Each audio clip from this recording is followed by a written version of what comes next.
Bonjour et bienvenue sur Horizon Plénitude, votre espace dédié au développement personnel et à l'intelligence émotionnelle, véritable pilier d'un épanouissement réel et durable. Si vous aspirez à cultiver une vie riche de sens et d'harmonie et que vous êtes animé par le désir de vous élever personnellement et d'explorer votre plein potentiel, alors vous êtes au bon endroit. Ici, nous explorons ensemble les différents aspects du développement personnel à travers des réflexions profondes et inspirantes, des conseils pratiques, ainsi que des outils concrets pour vous aider à évoluer vers la meilleure version de vous-même. Alors, si tu es prêt à développer ta personnalité, ta mentalité et ton mindset, à te challenger et à atteindre de nouveaux sommets, abonne-toi dès maintenant à la chaîne et active la cloche de notification pour ne manquer aucune de nos vidéos. Pourquoi la communication non violente est essentielle en famille? Dans nos foyers, là où l'amour devrait être le plus fort, les tensions peuvent parfois être les plus intenses. Qui n'a jamais ressenti cette frustration en essayant de se faire comprendre par un proche? Qui n'a jamais levé la voix, non par méchanceté, mais par impuissance face à un dialogue qui tourne en rond? La famille est un espace de connexion, mais aussi d'émotions brutes. C'est un lieu où nous partageons nos joies, mais aussi nos peines, nos colères et nos vulnérabilités. Les émotions sont souvent à fleur de peau. Entre les tensions du quotidien, les incompréhensions et les maladresses, les disputes peuvent vite s'accumuler et laisser des cicatrices profondes. Et pourtant, bien souvent, ce qui nous sépare n'est pas un manque d'amour, mais un manque de compréhension. Ce que nous voulons tous, au fond, c'est être entendus, compris et respectés. Imaginez une maison où les échanges sont fluides, où chaque membre de la famille se sent compris et respecté, où les conflits ne dégénèrent pas en disputes douloureuses. Cela vous semble utopique? Pourtant, il est possible d'instaurer un climat de bienveillance et d'harmonie grâce à un outil puissant, la communication non violente. La communication non violente, développée par Marshall Rosenberg, est bien plus qu'une technique. C'est une manière de parler et d'écouter qui transforme nos relations. Elle nous apprend à nous exprimer sans agressivité, à écouter avec empathie et à résoudre les conflits avec bienveillance. Dans cette vidéo, nous allons explorer comment la communication non violente peut transformer votre quotidien familial. Nous verrons comment exprimer vos besoins sans blesser, comment désamorcer les conflits et comment créer un dialogue authentique avec vos proches. Que ce soit avec vos enfants, votre conjoint, vos parents ou vos frères et sœurs, vous découvrirez des outils concrets pour désamorcer les tensions et rétablir un dialogue authentique et apaisé. Accordez-vous ce moment, car ce que vous allez apprendre ici pourrait non seulement améliorer vos relations familiales, mais aussi avoir un impact durable sur la qualité de votre vie. Et vous verrez, il ne s'agit pas simplement de mieux parler. Il s'agit aussi d'apprendre à entendre ce qui se cache derrière les mots, à reconnaître les besoins profonds de chacun et à construire un espace de respect et de compréhension mutuelle. Alors, si vous avez déjà ressenti ce besoin de mieux communiquer, de vous faire entendre sans crier, d'être compris sans vous battre, restez bien avec moi jusqu'à la fin de cette vidéo. Ensemble, plongeons dans l'univers de la communication non violente et découvrons comment elle peut nous aider à bâtir une relation plus sereine avec nos proches et instaurer une nouvelle dynamique dans notre famille. Pourquoi la communication en famille est souvent conflictuelle? La famille est souvent le premier lieu où nous apprenons à communiquer, mais c'est aussi l'un des espaces où les tensions et les malentendus sont les plus fréquents. Pourquoi se dispute-t-on plus facilement avec ceux qu'on aime qu'avec de simples connaissances? Parce que nos relations familiales sont profondément chargées d'émotions. Ce sont les personnes que nous aimons le plus, mais aussi celles avec qui nous avons le plus d'attentes, de blessures et parfois même de rancœurs accumulées au fil du temps. C'est pour cela que la communication non violente est un outil essentiel dans ce cadre. Développée par le psychologue Marshall Rosenberg, elle vise à remplacer les réactions impulsives et agressives par un dialogue conscient, bienveillant et basé sur l'écoute mutuelle. Elle ne cherche pas à éviter les conflits, mais à les transformer en opportunités de compréhension et de rapprochement. Pour mieux comprendre cela, il est essentiel de se pencher sur les mécanismes profonds qui régissent la communication au sein du cercle familial. Car contrairement aux échanges que nous avons dans notre vie sociale ou professionnelle, la communication en famille est chargée d'histoires, d'émotions et d'attentes implicites. L'héritage des schémas familiaux, quand le passé façonne notre manière de communiquer. Dès notre naissance, nous intégrons des modèles de communication hérités de nos parents et de notre environnement. Certains ont grandi dans des familles où l'on exprimait ses émotions librement, d'autres dans des foyers où les sentiments étaient refoulés ou jugés comme un signe de faiblesse.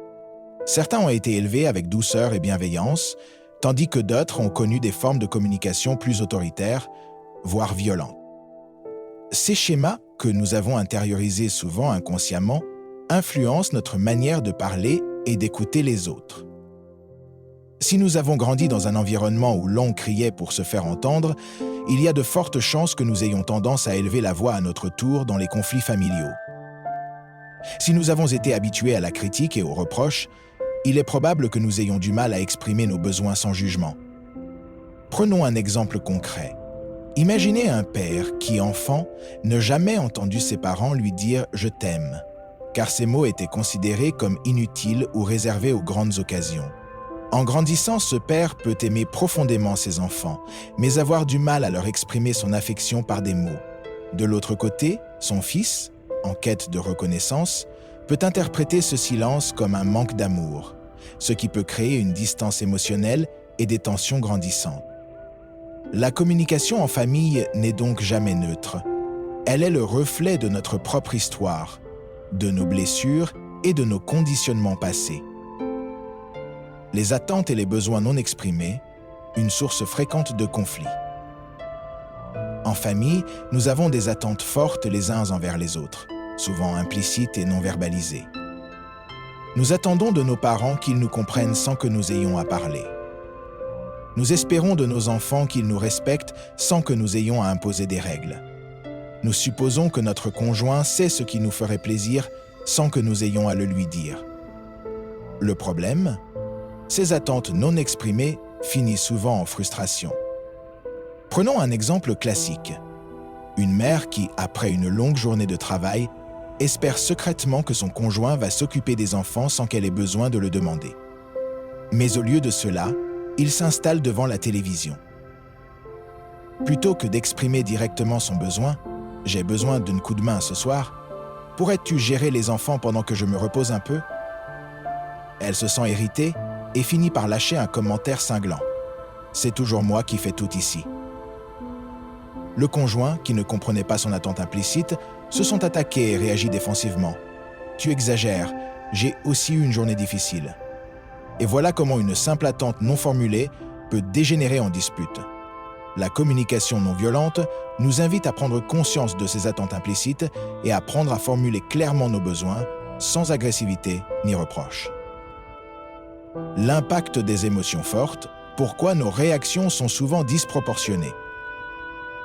La famille est un espace où les émotions sont les plus intenses, car c'est là que nous sommes le plus vulnérables. Lorsqu'une proche dit quelque chose qui nous blesse, cela ne touche pas seulement notre esprit, cela atteint notre cœur. Si un collègue de travail nous fait une critique, nous pouvons parfois la prendre avec du recul.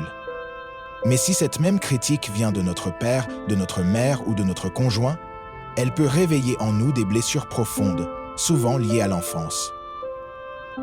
Par exemple, un enfant qui a grandi avec un sentiment de rejet peut, une fois adulte, réagir de manière excessive lorsqu'il sent que son conjoint ou un membre de sa famille l'ignore ou le met de côté. Un simple pas maintenant, je suis occupé, peut être perçu comme une attaque personnelle, réveillant un sentiment d'abandon enfoui.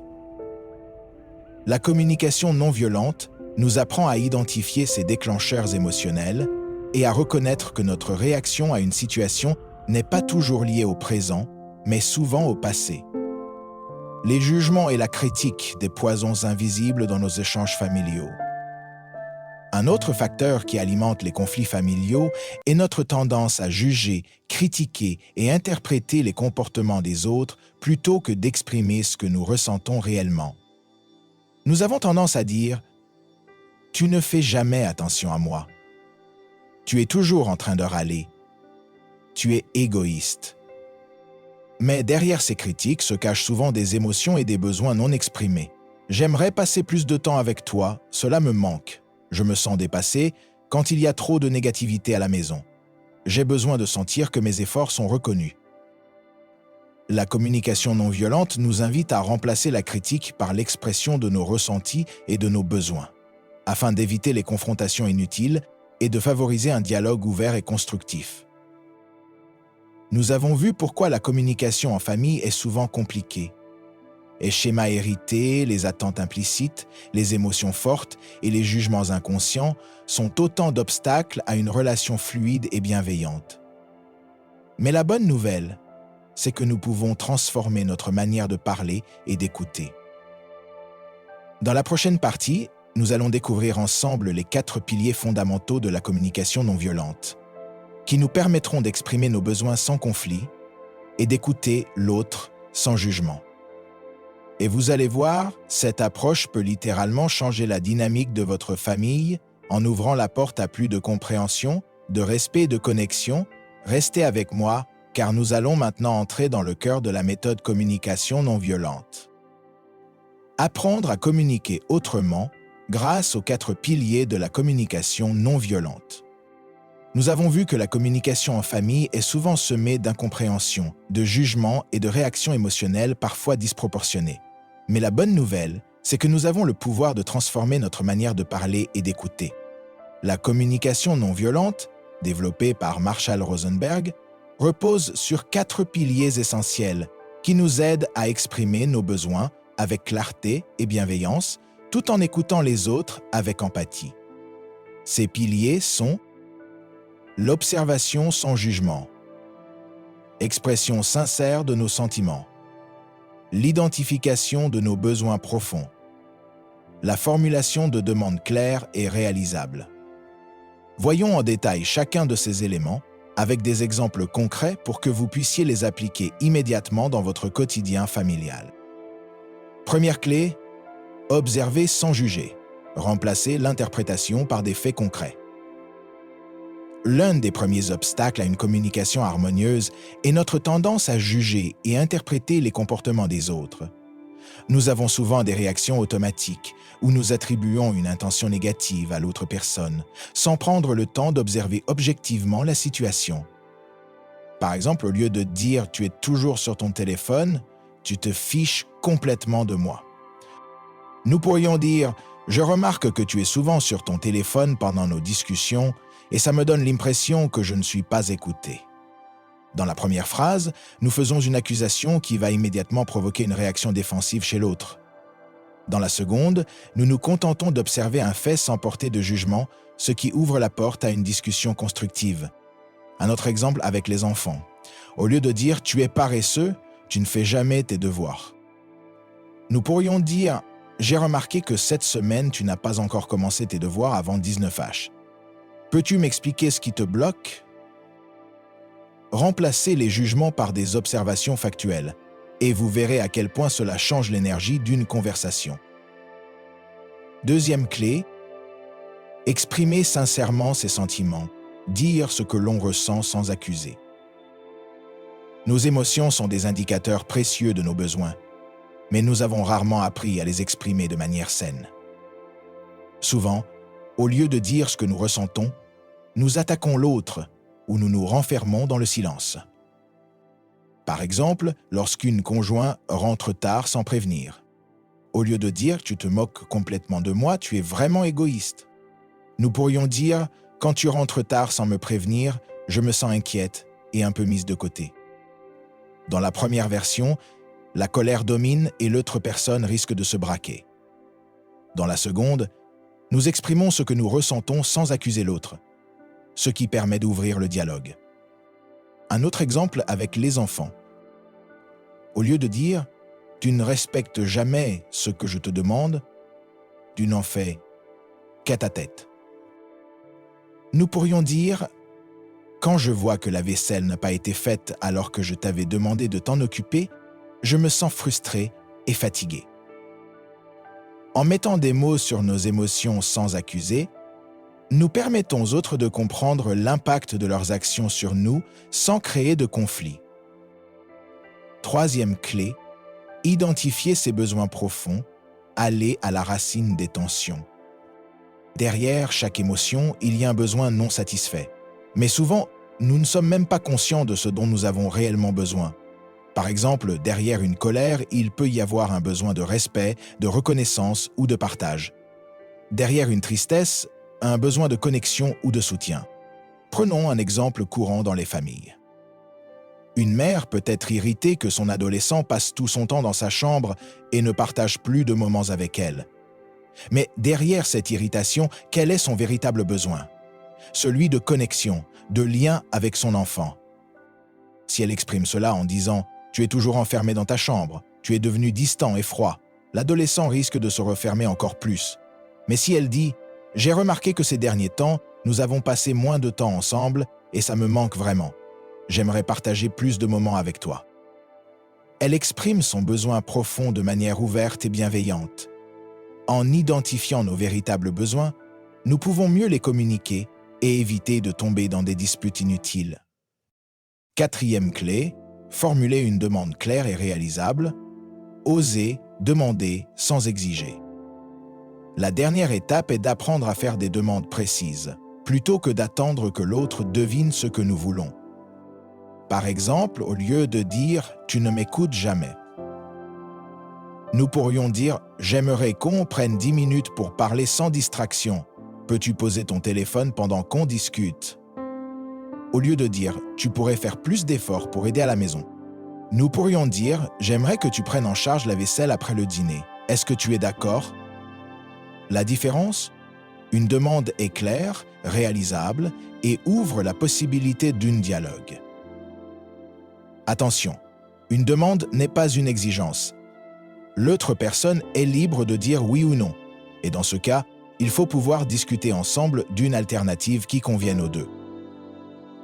Nous avons maintenant les bases. Observer sans juger, exprimer nos émotions, identifier nos besoins et formuler des demandes claires. Mais comment mettre tout cela en pratique concrètement dans la famille? Comment utiliser la communication non violente avec son conjoint, ses enfants, ou même avec des membres de la famille plus difficiles? Dans la prochaine partie, nous allons voir des situations concrètes du quotidien et comment la communication non violente peut être appliquée pour résoudre les conflits de manière apaisée. Nous allons explorer des cas pratiques. Comment gérer les disputes entre frères et sœurs? Que faire lorsque un enfant refuse d'écouter? Comment apaiser un conflit avec son conjoint sans crier ni fuir la conversation? Vous verrez que ces outils sont puissants et transformateurs et qu'ils peuvent réellement changer l'atmosphère de votre foyer. Restez bien avec moi, nous allons maintenant entrer dans le cœur de l'application pratique de la CNV en milieu familial. Appliquer la communication non violente au sein de la famille, des situations concrètes. Nous avons vu les principes fondamentaux de la communication non violente. Mais comment les appliquer réellement dans la vie de tous les jours? En famille, les tensions peuvent éclater pour des raisons très variées. Une dispute entre frères et sœurs, un enfant qui refuse d'obéir, un conjoint qui semble distant, des parents qui se sentent dépassés. Voyons maintenant comment utiliser la communication non violente dans ces situations concrètes, pour transformer les conflits en opportunités de connexion et d'apprentissage. Apaiser les disputes entre frères et sœurs.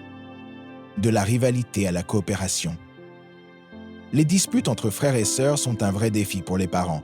Cris, jalousie, coups bas.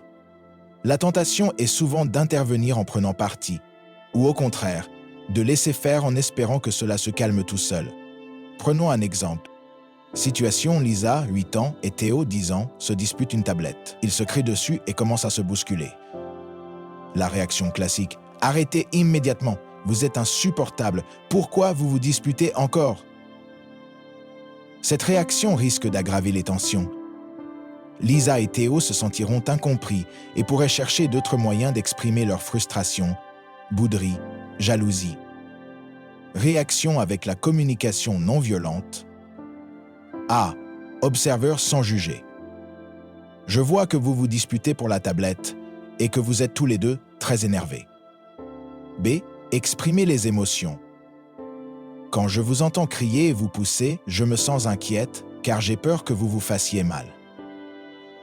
C. Identifiez les besoins. J'ai besoin que la maison reste un endroit où on se sent en sécurité et où on se respecte. D. Formulez une demande. Pouvez-vous chacun me dire ce dont vous avez besoin pour que l'on trouve une solution ensemble? Ensuite, laissez-les exprimer leur point de vue et encouragez-les à proposer des solutions. Vous serez surpris de voir à quel point les enfants, lorsqu'ils sont écoutés avec bienveillance, sont capables de trouver eux-mêmes un compromis. Gérer un enfant qui refuse d'écouter, transformer l'opposition en dialogue. Tous les parents ont déjà fait face à un enfant qui refuse catégoriquement d'obéir. Plutôt que de rentrer dans un rapport de force, la communication non violente peut aider à comprendre ce qui se joue derrière cette résistance. Situation. Hugo, 6 ans, refuse de ranger ses jouets et répond « Non, j'ai pas envie ». La réaction classique « Tu ranges tout de suite ou je confisque tes jouets ». La menace peut fonctionner temporairement, mais elle alimente un climat de tension et n'enseigne pas l'autonomie. Réaction avec la communication non violente. A. Observer sans juger. Je vois que tu ne veux pas ranger tes jouets alors que c'est l'heure du dîner. B. Exprimer les émotions. Je me sens frustré car j'ai besoin d'un espace propre pour que tout le monde se sente bien. C. Identifier les besoins. Je pense que toi aussi, tu as envie de jouer et de profiter de tes jouets sans pression. D. Formuler une demande. Peut-on trouver ensemble une solution pour que la pièce soit rangée et que tu puisses continuer à jouer sans stress? L'idée ici est de lui donner un espace pour s'exprimer tout en lui faisant prendre conscience de l'importance du respect des règles. Parfois, un simple choix aide beaucoup. Tu préfères ranger maintenant avec moi ou après le dîner mais avant de regarder ton dessin animé? Les enfants se sentent ainsi impliqués dans la décision plutôt que contraints d'obéir. Désamorcer un conflit avec son conjoint, écouter avant de réagir. Les tensions dans un couple sont souvent liées à un manque de communication et d'écoute. Parfois, nous réagissons trop vite, sans chercher à comprendre ce que ressent l'autre. Situation. Sophie rentre tard du travail, elle trouve son conjoint, Paul, en train de préparer le dîner avec un air agacé. Il lui lance « Tu rentres encore tard sans prévenir. Franchement, j'en ai marre de tout gérer tout seul. » La réaction classique « Ah, c'est bon, j'ai eu une grosse journée. Tu pourrais être un peu compréhensif au lieu de m'attaquer direct. » En répondant sur la défensive, Sophie renforce le conflit et ferme la porte au dialogue. Réaction avec la communication non violente. A. Observer sans juger. Tu sembles contrarié que je sois rentré tard sans prévenir. B. Exprimer les émotions. Ça m'attriste de voir que ça te pèse autant et je comprends que tu sois fatigué. C. Identifier les besoins. Je pense que tu as besoin de sentir que nous partageons les responsabilités de la maison de manière plus équilibrée. D. Formuler une demande. Peut-on en parler après le dîner pour trouver ensemble un moyen d'éviter cette situation? En écoutant les émotions derrière la colère, Sophie montre à Paul qu'elle le comprend. Elle ne justifie pas son retard immédiatement, car dans ce genre de conflit, l'émotion doit d'abord être reconnue avant d'apporter des explications. Garder un climat de bienveillance au quotidien, les petits gestes qui font toute la différence. Au-delà des conflits, la communication non violente peut aussi être utilisée pour renforcer les liens et créer un climat familial plus serein. Voici quelques habitudes simples à mettre en place. Valoriser au lieu de critiquer. J'ai beaucoup aimé la façon dont tu as aidé ton frère à ranger sa chambre, ça m'a touché. Je suis reconnaissante que tu aies préparé le dîner ce soir, ça m'a vraiment soulagé. Pratiquer l'écoute empathique. Lorsque quelqu'un partage un problème, évitez de donner directement une solution. Au lieu de « tu devrais faire ça », essayez « comment tu te sens par rapport à ça ». Posez des questions ouvertes. Qu'est-ce qui te semble le plus difficile dans cette situation? Remplacez les reproches par des demandes claires. J'aimerais qu'on prenne un moment dans la semaine pour passer du temps ensemble. Qu'en penses-tu? Quand tu laisses tes chaussures au milieu du salon, ça me dérange car j'ai besoin d'un espace ordonné. Peux-tu les ranger dès que tu rentres? Avec le temps, ces petits changements transforment les relations et instaurent une communication plus fluide et harmonieuse. Conclusion, mettre la communication en pratique pour transformer votre famille. Nous avons exploré les bases de la communication non violente, ces 4 piliers fondamentaux, et comment les appliquer concrètement en famille. Rappelez-vous que la communication non violente est un apprentissage. Il est normal de ne pas y arriver du premier coup. L'essentiel est de commencer pas à pas et d'observer les effets sur votre entourage. Si cette vidéo vous a aidé, n'hésitez pas à la partager à votre entourage. Vous pouvez aussi me laisser en commentaire une situation où vous aimeriez appliquer la CNV et nous pourrons échanger ensemble pour trouver des solutions. Abonnez-vous pour plus de vidéos sur le développement personnel et l'intelligence émotionnelle et à très bientôt sur Horizon Plénitude.